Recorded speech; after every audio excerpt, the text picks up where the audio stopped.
utsida. Det är en li här.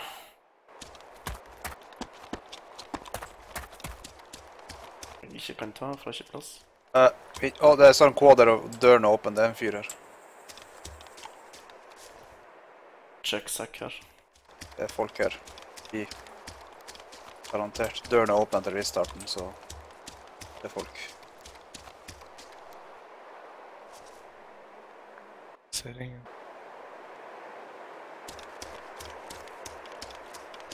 That's movies this shit. Så datt drittsekken gjennom gulvet. Faen meg.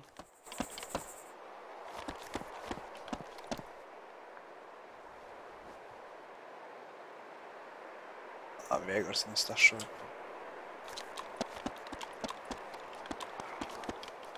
I'm gonna get the fuck out of this place now. Fikk meg en bison-aste med 2 mags, 530 skudd.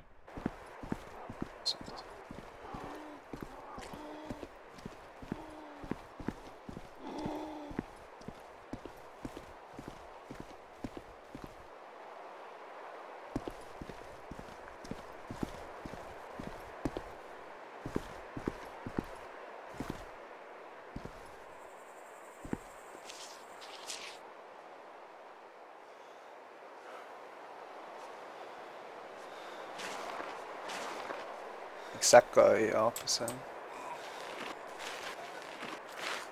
Check. Check. Gå gjennom barracksen og se om det ligger noe sakker her først. Jeg husker den barracksen som åpen, og er den plass inni her. Som shopper southeast.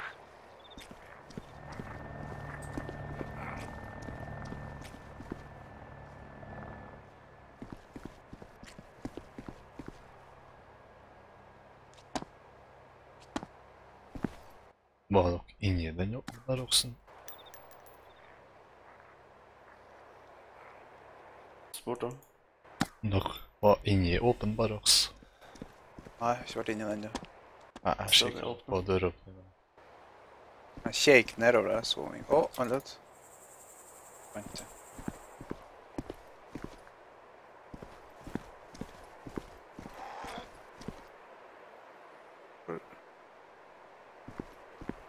Jeg holdt til koden han.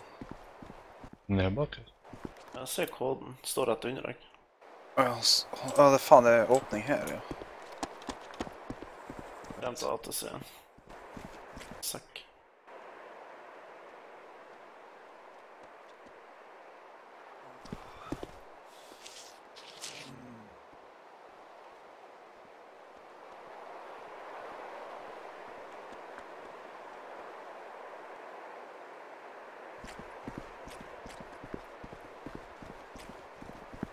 Kan jo hende at han kom inn og så har han DC og sånn tok inn igjen. Kikker på.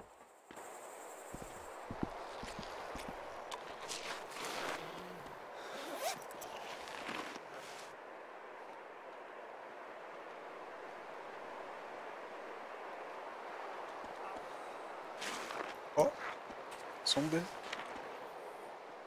Zombie aggro, han springer mot inngangen, alt med bilen. Jepp, ser det. Det er zombie. Fram på turen. Han tok bilen vår! Fin.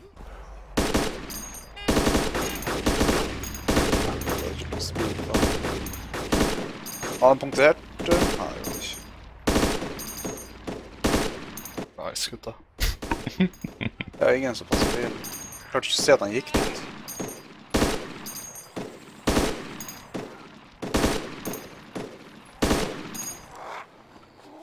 Wow, jeg tror du låste.